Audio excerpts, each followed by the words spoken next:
kansu ne a shugabannin addinai ne, sarakuna ne, kowa ya kamata ya zo saboda mu samu mu magance wannan matsala, zai taimaka ga al'umma duka. To madalla insha Allah ina ganin kila next time za mu wani lokacin gaba za mu sake dawowa mu sake gayyato kadan, ina ganin akwai tattaunawa da ya kamata a yi musamman kan gudunmuwa da kungiyoyi za su bayar da gwamnatoci da ita wannan hukuma a haɗu domin shawo kan wannan magana. Kuma Hafiz Khalid Alhaji, ina ganin na baka minti daya wace shawara gare ka musamman ga iyayen yara dan ganin cewa su bayar da tasu gudunmuwa wajen yaki da ta'amuli da miyagun kwayoyi wanda shi ne umar abaisin kasar dukkan ci gaba da tattalin arziki da ma zamantakewa na al'umma baki. To alhamdulillah malamin a kashin gaskiya ita gwamnati ta yi nata domin ta kirkiro da sashe na musamman wanda zai ba gwamnati shawara, kuma yana ba shawara kan ainihin yadda za a bi a ga an dakile shan miyagun kwayoyin nan a jihar Katsina.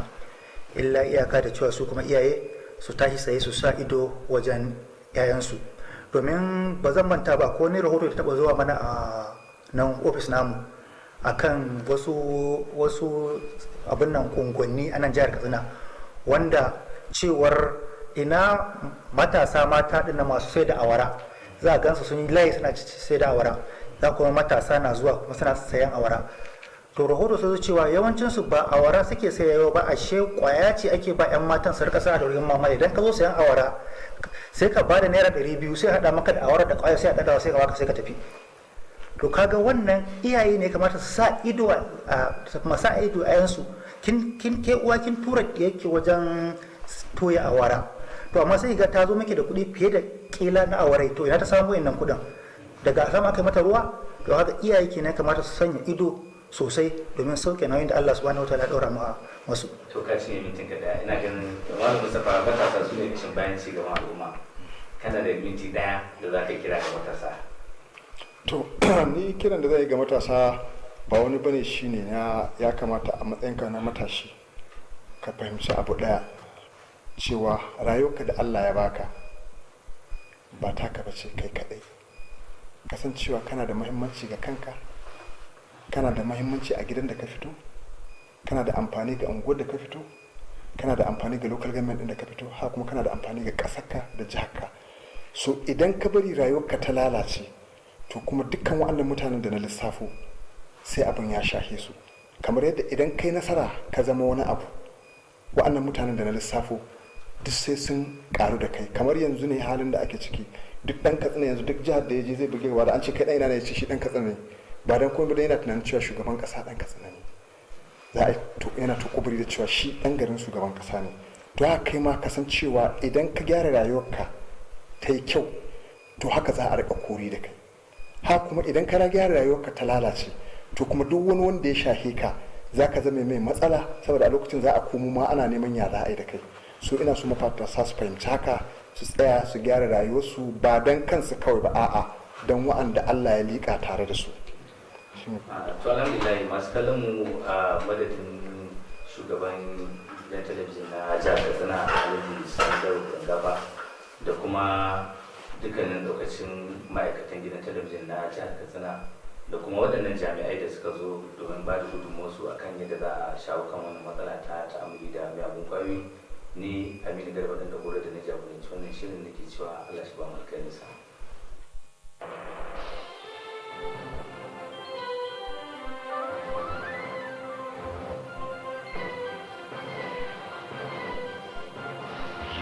Watching Kttv, Katsina State Television.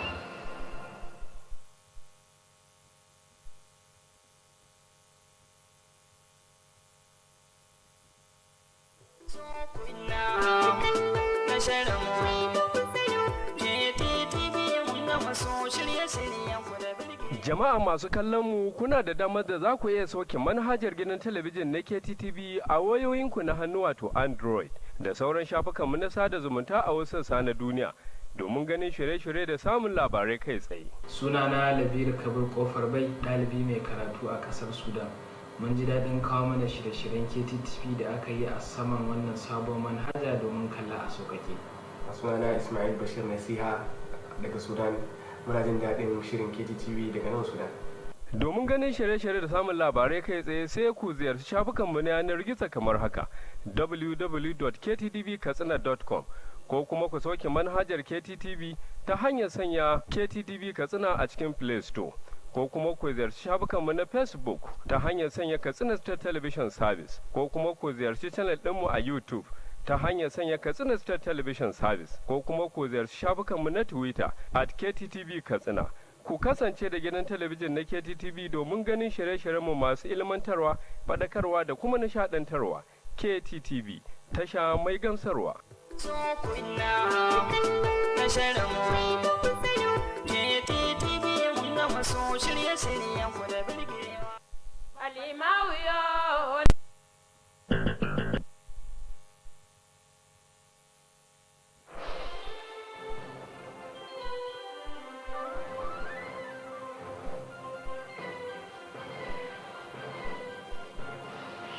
Watching Kttv, Katsina State Television.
shirin leka gidan kowa. Kttv na shiryawa. Ga shirin bakon mai na mako. Kttv na shiryawa. Ga shirin mu na kiwon lafiya. Kttv na shiryawa.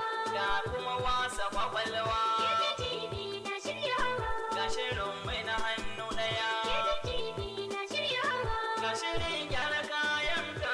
Kttv na shiryawa. Ga shirin bokan turai. Kttv na shiryawa. Wasannin ƙarshen mako. Kttv na shiryawa.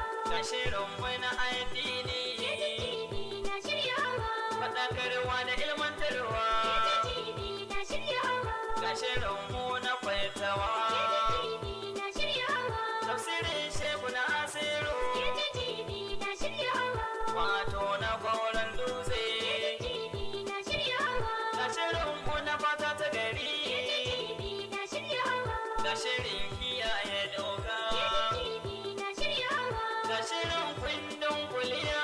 Kttv na shiryawa. Ga shirin din iyalanku. Kttv na shiryawa. Ga shirin noma na duke. Kttv na shiryawa. Ga shirin yara manyan gobe. Kttv na shiryawa. Ga shirin gireta tomorrow.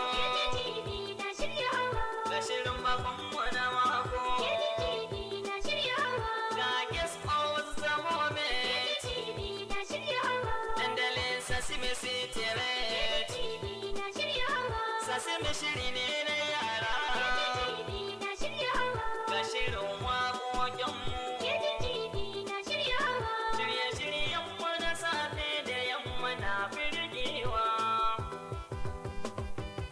Zo kunna. Mun yi kallo. Shirinmu. Mun yi gama sarwa. Kttv mun gamsu shirye-shiryenmu da burgewa. Godiya nake al'arabi. Shigo akwai wata tambayar. Zangon Kttv inda hali a galabin sannan channel na wasan kamo in yana son shirye-shirye. Babu shakka akwai zangon Kttv sun rubuta ke yan matamanin gare mu daga Katsina zuwa gaba. Ke yan madari biyu gare mu daga Katsina zuwa kudu. Ke yan sitin da hudu ne a Katsina ta tsakiya. Inda kike kika kwino zaki samu Kttv. Magana ta channel kuma ai 22 zaki nemo ko kuma 39 in kin nema zaki samu. Fatan dai kin ga masu da amsoshin tambayoyinki. Lallai arabi na gamsu da amsoshin tambayoyina. Sama taro mai addu'a ga tashar Kttv. Allah taimaki da Kano ma'aikatan Kttv. Salamu alaikum sai an jima ka tsinawa.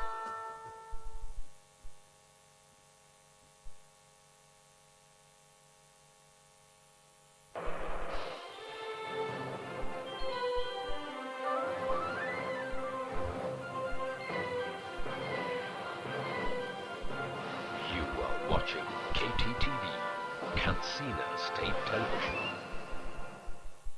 Alimawiyo, nawene bane furu kolima. Kanu furu kera jago buloye, adame bana.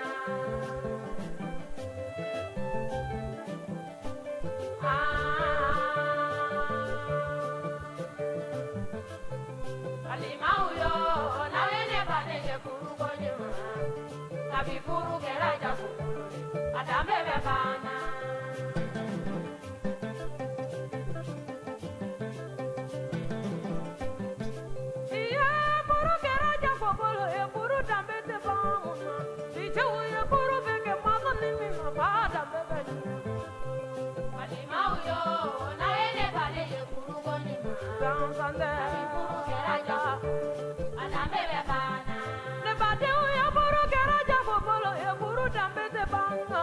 Muso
fabila wali faso ye ki bafili wali faso fitiri wali mana muso kurata abida bebe boy ani mauyo na ele bane le kuru kone ani kuru keraga ana bebe bana jauga keso se balle mo jauga keso ala amba fabili wali faso ye ki babila wali faso ye ngosi amana muso kurata abida bebe bakune ani mauyo na ele bane le kuru kone dansande kuru keraga kuru na bebe bana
You are watching Kttv, Katsina State Television.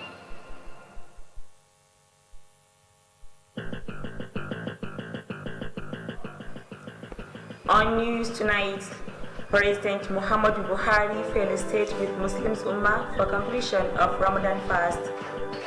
Islamic cleric admonished Muslims to adhere to teachings of Quran, Sunnah. President Lord Katsina, Daura Emirate for cancellation of annual Salah Java.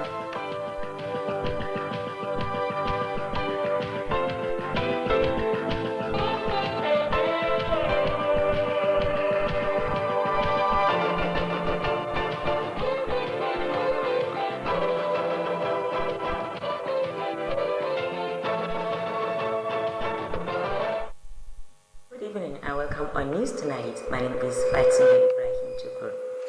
President Muhammadu Buhari has appealed for more tolerance and understanding among Nigerians for the nation to overcome its challenges. The president made the appeal while speaking with journalists shortly after observing the Eid prayer at State House Abuja. President Muhammadu Buhari, who congratulated Muslims Ummah for the successful completion of Ramadan fast, called for the sustenance of lessons learned during the holy month. The president called for more unity among the Nigerians as a solution to security challenges bedeviling the country. President Buhari assured his administration commitment to support the security agencies to address the current security challenges and other problems facing the nation. He solicited for more prayers and sacrifice to move the country to the next level. The Emir of Katsina, Alhaji Abdul Mumini Kabir Uthman, was among hundreds of Muslim faithfuls who performed the 2 Rak'at Eid al-Fitr prayer at Kofar Ruga Eid ground in the metropolis. Kttv correspondent report that the chief imam of Katsina Central Masjid, Sheikh Mustafa Gambo, led the 2 Rak'at Eid prayer. Details of the reports are presented from our studio. The Emir was accompanied by some district heads and other traditional title holders to perform the 2 Rakat Eid al-Fitr prayer. Imam Mustafa Gambo, who led the 2 Rakat Eid al-Fitr prayer, admonished Muslims to remain united and work for the overall development of Islam. Allahu Akbar. Allahu Akbar. Allahu Akbar. Allahu Akbar. Allahu Akbar. Alamin. Ar-Rahman Ar-Rahim. Maliki Yawmiddin. إياك نعبد وإياك نستعين. In a sermon delivered shortly after the 2 Rak'at Eid al-Fitr prayer, the Chief Imam called on Muslims to sustain the lessons learned during the months of Ramadan. The Chief Imam stressed the need for Muslims to love one another and intensify assisting the needy among them for the overall development of the society. Imam Mustafa Gambo emphasized the need for Muslims to appreciate the various gifts bestowed on them by the Almighty Allah and remain grateful to Him for more development. The Chief Imam called on Muslims to adhere strictly to the teachings of Islam in all their undertakings as solution to predicaments facing the society. Imam Mustafa Gambo quoted some verses from the Holy Quran and Hadith of the Prophet Muhammad, peace and blessings of Allah be upon him, on the relevance of prayers towards addressing societal problems. Allahu Akbar, Allahu Akbar, Allahu Akbar. Alhamdulillah, Malik al-Qadir, Al-Halim al-Qadir, الذي ليس لابتدائه أول ولا لانتهائه آخر سبحانه وتعالى وهو الملك القادر. The Chief Imam restated the need for Muslims to intensify prayers for peace and stability in the state and the country as a whole. That completes the report. People in Katsina metropolis have appreciated the foresight of Katsina and Daura Emirates for the cancellation of annual Salah Daba. The people stated this in an interview with Kttv correspondent Abdul Aziz Saisu. The people who spoke expressed appreciation to Almighty Allah for the successful completion of the Ramadan fast, despite the predicament prevailing in the society. They specifically noted with satisfaction the relative fees being recorded in the state and called for more prayers of peace and stability to reign in the state and the country. The people spoke about the Salah festival and what is expected from Muslims after the Ramadan. May Allah bring peace to Katsina State and Nigeria entirely. And I wish all the Muslim Ummah a happy Salah celebrations. It's so nice. We thank Almighty Allah for giving us this opportunity to deliver it very successful. And the way we conducted this Ramadan, we believe Almighty Allah has accepted our own a part of Ibadah and our prayer, and we hope that insecurity will continue going down. So I'm wishing my friends, my Muslim friends, a happy Salah to the all over the state. Commending the two Emirate Council is something very, very, very vital for the efforts they make, because it is the responsibility of any leader to look at the what we call the salama of his people. So I believe the two Emirates suspended the celebration because they didn't, and they suspended the celebration considering the problem of their people. Thank Almighty Allah for sparing our lives to witness this great occasion, the Eid al-Fitr celebration. Finally, I would like to appreciate, the two Emirates in Katsina State, the Emir of Daura and the Emir of Israel Hades, the Emir of Katsina, for suspending, the Salah celebrations in light of the security situation of the state. This is really commendable and They stress the need for Muslims to remain united and assist one another for the overall development of Islam and the society. Similarly, people prayed for more peace and stability as well as guidance to leaders for more development. Abdulaziz Salisu reporting for Kttv News. Muslims have been called upon to intensify worshipping the Almighty Allah based on the teachings of Prophet Muhammad, peace be upon him, and that of his companions. This is part of the Friday prayer sermon delivered by the Chief Imam of Shagari Locals Jumat Masjid, Ustaz Shafi'i Mukhtar. Correspondent Ahiru Abba has details of the report. Ustaz Shafi'i Mukhtar charged Muslims to desist from committing sins, which he described at the cost of the current predicaments facing the society. He called on Muslims to fear Allah in all their dealings as a solution to the security challenges facing the country. The Chief Imam reminded Muslims to put in practice the lessons learned during the months of Ramadan for them to have Allah's mercy and forgiveness. Ustaz Shafi Mukhtar urged Muslims to ensure proper upbringing of their children for the overall development of Islam and the society. In the second part of the sermon, the Chief Imam drew the attention of Muslims on the danger of associating Allah with partner. Ustaz Shafi'i quoted some verses from the Holy Quran and Hadith of the Prophet Muhammad, peace and blessings of Allah be upon him, on the need for Muslims to worship the Almighty Allah alone.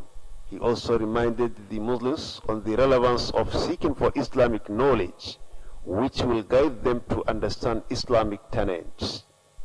The Chief Imam called on ulama to preach based on the teachings of Quran and the Sunnah. Shortly after the sermon, the Chief Imam led hundreds of Muslims to 2 rakat Jum'at prayer.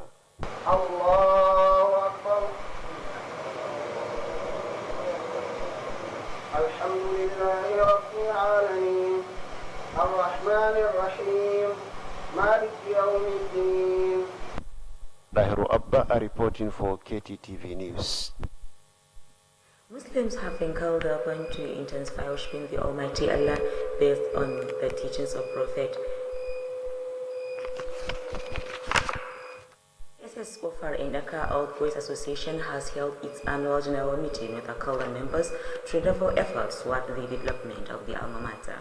The meeting held at the assembly hall of the school was attended by the old student, teachers, and other stakeholders. Details of the reports are presented from our studio.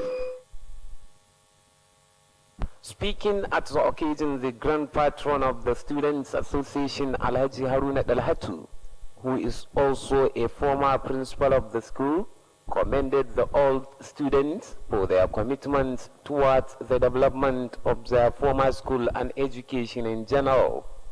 Alhaji Haruna Dalhatu spoke on the relevance of forming such students' association towards educational development and called on members of the old students' association not to relent in contributing to the development of their alma mater.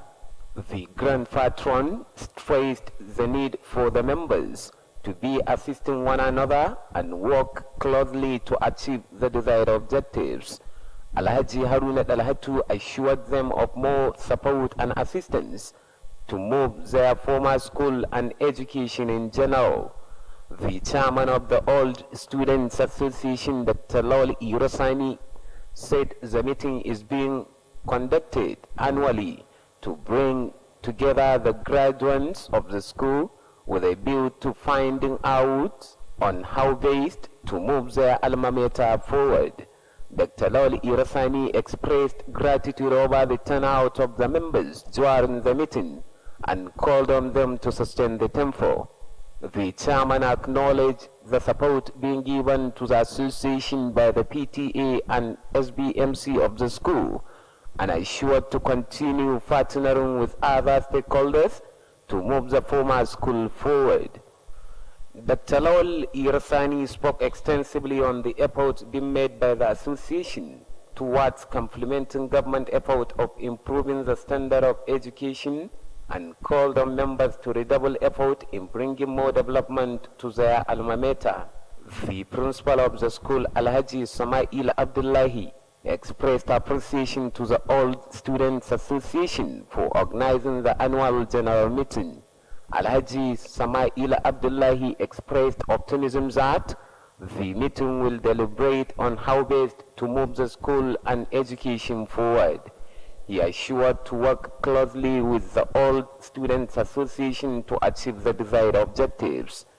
Others who spoke include member representing Katsina local government at the State House of Assembly, Alhaji Ali Abubakar Al-Baba, PTA chairman of the school, Madam Muntar Sani, and the former principal of the school, Madam Lawal Jibo. During the meeting, members offered suggestions and contributions on how best to uplift the alma mater and education to the next level. That ends the report. The Katsina-based educationist Alhaji Haruna Dalhatu has stressed the need for more concerted effort towards reviving the lost glory of education. Alhaji Haruna Dalhatu stated this during reunion meeting of GDSS offer in Aka Katsina 1993 said held at the assembly hall of the school. Details of the reports are presented from our studio. Alhaji Haruna Dalhatu, who is also the former principal of the school, acknowledged the commitment of the all student associations towards the development of their alma mater. The former principal spoke on the relevance of forming such student associations towards societal development and called on the association 1983 said to double effort in bringing more development to their former school. Alhaji Haruna Dalhatu, who expressed appreciation over the role being played by the associations toward educational development, assured his continued support and assistance to achieve the set objectives. The chairman of the association, Alhaji Isiaku Audiko Fabai, said the meeting was convened to bring together the graduates of the school 1983 said with a view to devising more ways of moving their alma mater forward. Alhaji Isiaku Audiko Fabai called for more support and cooperation from the members to move their alma mater and education to the next level. The head of Challenge Local Government Administration, Haji Abdulrahman Marapa, who is also the graduate of the school, expressed appreciation over the turnout of the members and solicited for more support and cooperation to move the school and education to the next level. In their separate remarks, Alhaji Aliu Saulawa and Haji Arabi Sani Dharma spoke on the achievements so far recorded by the association and appreciated the support and cooperation given by the members in that regard. Other speakers at the occasion include the principal of the school, Alhaji Samaila Abdullahi, and PTA chairman Alhaji Muntabi Sani. That ends the report. The 1991 Old Boys Association of Garama Primary School has held its annual meeting. Correspondent Suleiman Gambo Farbai has the details of the report. The chairman of the association, Malam Yusuf Zubairu, and the secretary, Babangida Hamisu, described the event as a great landmark in the history of the association and the school. They expressed appreciation over the turnout of the members, former and incumbent teachers of the school. The chairman and the secretary explained that the association was formed to encourage unity among members as well as assisting one another. In a remark, one of the members, Dr. Jibril Hussein from Nigeria Defense Academy, expressed appreciation that the school has produced large number of personalities who excel in various human endeavor. The chairman organizing committee, Malam Noor Ibrahim, said the committee has worked round the clock to organize the meeting with a view to register their appreciation to their former teachers who mentored them to become what they are today. On behalf of the former teachers of the school, Malam Kabir Garba lauded the foresight of the members for creating a forum of ensuring unity and assisting their alma mater. Malam Garba urged them to remain focused and good ambassadors of Garama Primary School wherever they found themselves. In a vote of thanks, Aminu Daihiru, Jamil Sale, and Aisha Garba assured of continuous cooperation of all members for the attainment of success. Highlight of the event was presentation of chalk and other teaching materials to the school by the association, as well as gift to the former teachers of the school. Suleiman Gambako Parbai, Kttv News. With that, we conclude news tonight. Thank you for watching.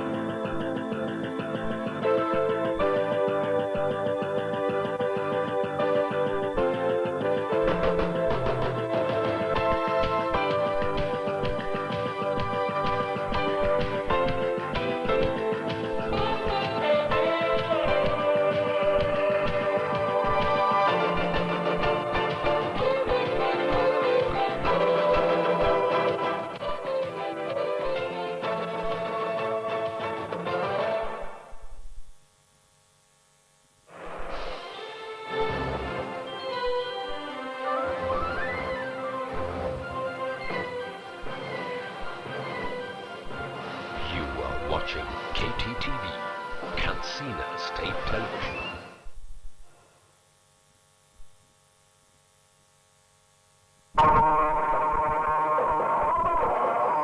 A labarin na daren yau, shugaban ƙasa Muhammadu Buhari ya ta al'ummar musulmi murnar kammala azumin watan Ramadana. wani malamin addinin islama ya yi kira ga musulmi da su tsayu akan koyarwar alkur'ani da sunna. Wasu mazauna Katsina sun yaba ma masarautun Katsina da na Daura akan soke bikin hawan sallah.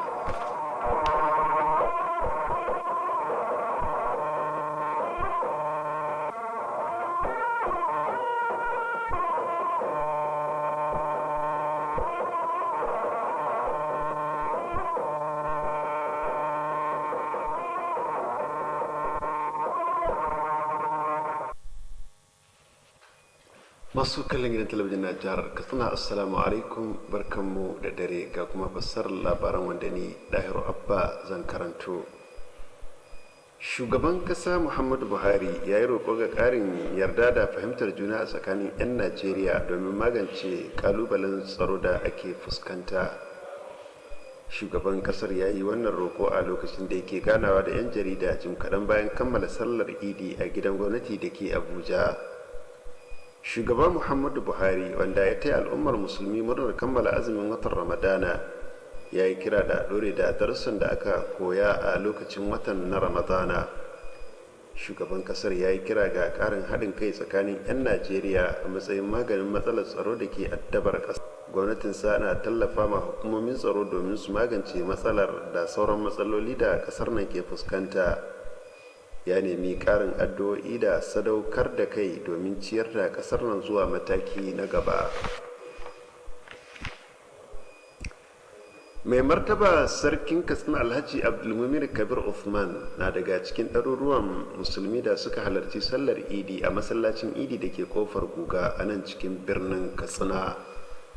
Wakilinmu ya ba mu rahoton cewa babban limamin masallacin Juma'a na Katsina, Imam Mustapha Gamba ne ya jagoranci raka'o'i biyu na sallar Idin. Ga kuma ci gaban rahoton daga ɗakinmu na shirya labarai. Mai martaba sarkin, wanda ya samu rakiyar wasu daga cikin hakimai da kuma wasu da ke rike da sarautun gargajiya domin gabatar da raka'o'i biyu na sallar Idi.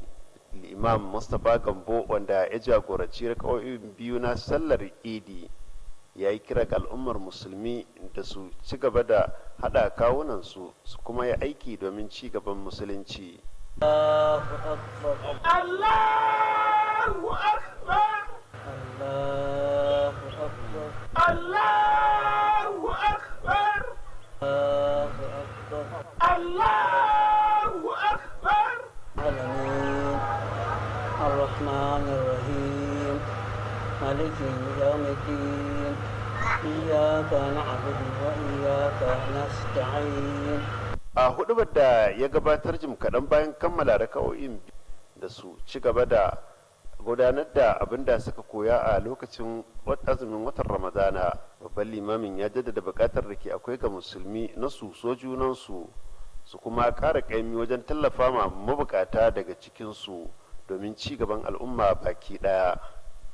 Imam Mustapha Gambo ya jaddada bukatar da ke akwai ga al'ummar musulmi na su nuna godiyarsu akan kyaututtuka daban-daban da Allah maɗaukakin sarki ya yi masu, su kuma ci gaba da nuna godiyarsu ga Allah maɗaukaki domin ƙarin ci gaba. Babban limamin ya yi kira ga musulmi da su tsayu akan koyarwar addinin musulunci a cikin dukkan harkokinsu a matsayin maganin matsalolin da ke fuskantar al'umma. Imam Mustapha Gambo ya karanta wasu akan muhimmancin addu'a wajen magance matsalolin da suka shafi al'umma. Allahu Akbar. Allahu Akbar. Allahu Akbar. Alhamdulillah malikul qadir. Al-Halim as-Sadir. الذي ليس لابتدائه أول ولا لانتهائه آخر سبحانه وتعالى وهو الملك القادر. Babban limamin ya jaddada buƙatar da ke akwai ga musulmi na su ƙara ƙaimi wajen yin addu'o'in neman zaman lahiya da lumana a jiha da ma ƙasa baki ɗaya. Ƙarshen rahoton kenan. Al'umma a cikin birnin Katsina sun yaba da hangen nesan masarautun Katsina da na Daura akan soke bikin hawan sallah da ke gudana a kowace shekara. Al'ummar sun bayyana haka ne a tattaunawarsu da wakilinmu Abdulaziz Salisu, ga kuma rahoton da ya haɗa mana. Mutanen da aka zanta da su sun bayyana farin cikin su ga Allah bisa ga samun nasarar kammala azumin na Ramadana duk da matsalolin tsaro da ake fama da shi a wasu sassa na jihar nan. Sannan kuma sun nuna gamsuwa akan nasarorin da ake samu wajen shawo kan lamarin a jihar nan, sannan suka yi fatan ƙara dukufa da addu'o'i domin wanzuwar zaman lafiya da lumana a jihar Katsina da ma Najeriya baki ɗaya. Sun kuma maganta akan yadda suka gudanar da sallar da fatan dukan musulmi za su ci gaba da ibadojin da suka ɗabi'antu da su har a bayan watan na Ramadana.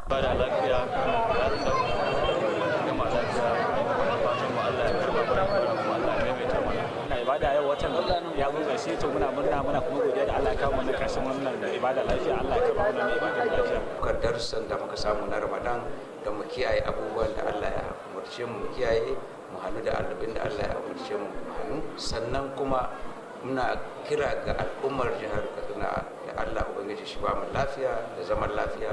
Waɗannan mutane da ba sa son zaman lafiya Allah ubangiji ya shiga mana gaba ya mana maganin su. Sai ƙara godiya ga masarautar Katsina da masarautar Daura da suka yi hangen nesan jingine hawan sallar idi bukukuwan nan saboda yanayin tsaro da muke da shi a wannan jihar. Wani alkhairai da ibadu da muka gabatar a cikin watan Ramadana ya kuma sanya mu daga cikin bayin da ya yanta, sannan kuma ya sanya albarka a cikin wannan rana. Mu ci gaba da yi ma kasar mu addu'a na neman zaman lafiya a kasar nan tamu. Abinda duk ya zama tsanani a kasar nan Allah ka mana maganin su. Sun kuma yi kira ga musulmi da su zamo masu haɗin kai da taimakekeniya a tsakaninsu domin samun al'umma mai ma'ana. Ƙarshen rahoton kenan Abdulaziz Salisu. An yi kira ga al'ummar musulmi da su kara kaimi wajen bautar Allah madaukaki daidai da koyarwar annabi Muhammad tsira da amincin Allah su tabbata a gare shi da sahabbansa. Wannan wani bangare ne na hudubar sallar juma'a da babban limamin masallacin juma'a na shagari locust Ustaz Shafi'i Muktar ya gabatar. Wakilinmu ya halarci sallar ga kuma rahoton da ya haɗa mana. Ustaz Shafi'i Muktar ya yi kira ga al'ummar musulmi da su guji aikata zunubai waɗanda ya bayyana da cewa suke haddasa fitintunin da al'umma ke fuskanta. Ya yi kira ga musulmi da su ji tsoron Allah a cikin dukkan harkokinsu a matsayin maganin matsalar kalubalen tsaro da ke fuskantar kasar nan. Babban limamin ya tunatar da al'ummar musulmi da su ci gaba da aikata abubuwan da suka koya a lokacin azumin watan Ramadana domin samun rahama da gafarar Ubangiji. Ustaz Shafi'i Muktar ya kuma yi kira ga al'ummar musulmi da su tabbatar da tarbiyyar 'ya'yansu domin samun ci gaban musulunci da ma al'umma baki daya. A bangare na biyu na hudubar babban limamin ya jawo hankalin musulmi akan hadarin hada Allah da wani. Ustaz Shafi'i ya karanta wasu daga ayoyin Alkur'ani mai girma da hadisan Annabi Muhammad tsira da amincin Allah su tabbata a gare shi akan bukatar da ke akwai ga al'ummar musulmi na su bauta ma Allah shi kadai ba tare da hada shi da wani ba. Allah subhanahu wata'ala a wajen ibada ko wajen tawassuli ba su hada shi da kowa. Lokaci ya riga amma akwai abubuwan da muke yi na magana wato su ma ba su da kyau. Ba za ka zo kai rantsuwa da wani Allah. Wani ma in ya tashi rantsuwa ma sai ya rantsuwa da wata ko ya rantse da rana. Ya kuma tunatar da musulmi akan muhimmancin neman ilimin addinin Islama wanda zai shiryar da su akan abin da ya kamata su fahimta na addinin musulunci. Babban limamin ya yi kira ga malamai da su yi wa'azi daidai da koyarwar Alkur'ani da sunna. Jim kaɗan bayan kammala hudubar babban limamin ya jagoranci ɗaruruwan musulmi da kawai biyu na sallar Juma'a. Allahu Akbar. Alhamdulillahi Rabbil Alamin. Ar-Rahmanir Rahim. Maliki Yawmiddin. Ƙarshen rahoton kenan Dahiru Abba. Ƙungiyar tsaffin ɗaliban makarantar sakandaren je kaka dawo da ke kofar yan ɗaka ta gudanar da taronta na shekara-shekara tare da yin kira ga mambobinta da su rubanya kwazonsu wajen ci gaban tsohuwar makarantar tasu. Taron wanda ya gudana a babban ɗakin taron makarantar ya samu halartar tsaffin ɗalibai, malamai da sauran masu ruwa da tsaki. Ga ci gaban rahoton daga ɗakin mu na shirya labarai. da yake magantawa a wajen taron uban kungiyar Alhaji Haruna Dalhatu wanda kuma tsohon shugaban makarantar ne, ya ba wa kungiyar tsofaffin ɗaliban akan irin kokarin da suke yi ta fuskar kawo ci gaban tsohuwar makarantar tasu da kuma ilimi baki daya.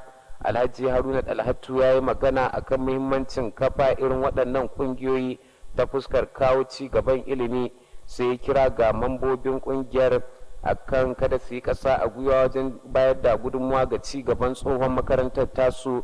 Uban kungiyar ya jaddada buƙatar da ke akwai ga mambobin akan su rika taimakawa junansu tare da yin aiki tare domin kwalliya ta biya kuɗin sabulu. Alhaji Haruna Dalhatu ya sha alwashin ci gaba da bayar da goyon baya da tallafin da ya dace domin kawo ci gaban makarantar. Shugaban kungiyar tsofaffin ɗaliban Dr. Lawal Irasani ya ce taron na shekara-shekara ana shirya shi ne domin haɗa ɗaliban a wuri ɗaya don sada zumunci tare da gano hanyoyin da za a kawo ci gaban makarantar. Dr. Lawal Irasani ya bayyana godiyar shi akan yadda mambobin kungiyar suka fito da yawa tare da yin kira a gare su akan su ɗore da hakan. Shugaban ya kuma ya ba da irin goyon bayan da kungiyar ke samu daga kungiyar iyaye da malamai da kuma kungiyar ci gaban makarantar, sai sha alwashin ci gaba da haɗa hannu da sauran masu ruwa da tsaki domin kawo ci gaban makarantar tasu. Dr. Lawal Irsani ya yi magana mai tsawo akan irin kokarin da kungiyar ke ta fuskar marawa kokarin gwamnati baya na kawo ci gaban ilimi, sai kira ga mambobin akan su ƙara ƙaimi ta fuskar kawo ci gaban makarantar. Ya bayyana godiya ga kungiyar tsofaffin ɗaliban akan shirya wannan taro na shekara-shekara. Alhaji Sama'ila Abdullahi ya jaddada yakinin cewa taron zai tattauna akan batutuwa da suka shafi yadda za a kawo ci gaban makarantar da kuma ilimi baki daya. Ya sha alwashin yin aiki kafada da kafada da kungiyar tsofaffin ɗaliban domin kwalliya ta biya kuɗin sabulu. Sauran waɗanda suka maganta a lokacin taron sun hada da mamba da ke wakiltar karamar hukumar Katsina a majalisar dokoki ta jiha Alhaji Ali Abubakar Albaba, sai shugaban kungiyar iyaye da malamai na makarantar Malam Muntar Sani gamiyar sun bayar da gudunmuwa akan yadda za a kawo ci gaban makarantar da kuma ilimi baki daya. Ƙarshen rahoton kenan. Wani masani a fagen ilimi dan asalin jihar Katsina Alhaji Haruna Dalhatu ya jaddada bukatar da ke akwai na hada karfi da karfe wajen farfado da darajar ilimi. Alhaji Haruna Dalhatu ya bayyana haka a lokacin wani taro a makarantar sakandaren je kaka dawo da ke kofar yan daka, wanda 'yan ajin shekarar 1983 suka gudanar a babban ɗakin taro na makarantar. Ga ci gaban rahoton daga ɗakinmu na shirya labarai. Alhaji Haruna Dalhatu, wanda kuma shi ne tsohon shugaba na wannan makaranta, ya ba da irin gudunmuwar da tsaffin ɗaliban suke badawa don ci gaban tsohon makarantar tasu da ma ilimi baki daya. Tsohon shugaban makarantar ya magana akan muhimmancin kafa irin wannan kungiyoyi na ɗalibai don ci gaban al'umma, na haka sai kira ga 'ya'yan wannan kungiya da suka kammala a shekara ta 1983 da su ƙara ƙaimi wajen tabbatar da sun kawo gagarumin ci gaba ga tsohon makarantar tasu domin ci gaba mai ɗorewa. Alhaji Haruna Dalhatu ya kuma gode bisa ga irin gudunmuwa da 'ya'yan wannan kungiya suka kawo ma ci gaban wannan makaranta a halin da ake ciki yanzu, inda ya ba da tabbacin ci gaba da ba su dukkanin goyon baya da haɗin kan da ake bukata domin kwalliya ta biya kuɗin sabulu. Shugaban kungiyar ɗaliban da suka haɗa kansu da suka Alhaji Isiyaku Audi Kofar bai bayyana cewa an kira wannan taron domin tattaunawa tare da haɗa kan 'ya'yan wannan kungiya suka kammala makaranta a wannan shekara da manufar gano hanyoyin inganta ci gaban wannan tsohon makaranta tasu da ma ilimi baki daya. Alhaji Isiyaku Audi Kofar ya yi kira a ƙara goyon baya ga haɗin kai a tsakanin 'ya'yan wannan kungiya, wanda hakan zai ba da gudunmawa don samun nasara na cimma ƙudurin ɗaukaka darajar wannan makaranta a gaba. Shugaban sashen miki na kamar hukumar Caranci Alhaji Abdulhamid Marafa, wanda kuma shi ma tsohon ɗalibin wannan makaranta ne, ya gode bisa ga yin fitowar 'ya'yan wannan kungiya a lokacin wannan taro, inda ya kira ga su su ƙara haɗa kansu tare da bada dukkanin goyon bayan da ake bukata domin a samu nasara. A jawabansu daban-daban, Alhaji Aliyu Saula da kuma Hajiya Rabi Sani Dama dukkanin sun maganta akan in nasarori da aka cimmawa da kafa wannan kungiya zuwa yanzu, inda suka gode bisa ga irin goyon baya da haɗin kan 'ya'yan wannan kungiya suka bada a wannan bangare. Sauran malamai da ɗalibai na makarantar Alhaji Muntabi Sani. Ƙarshen rahoton kenan. Ƙungiyar tsoffin ɗaliban makarantar firamare ta Garama 'yan ajin shekara ta 1990 ta gudanar da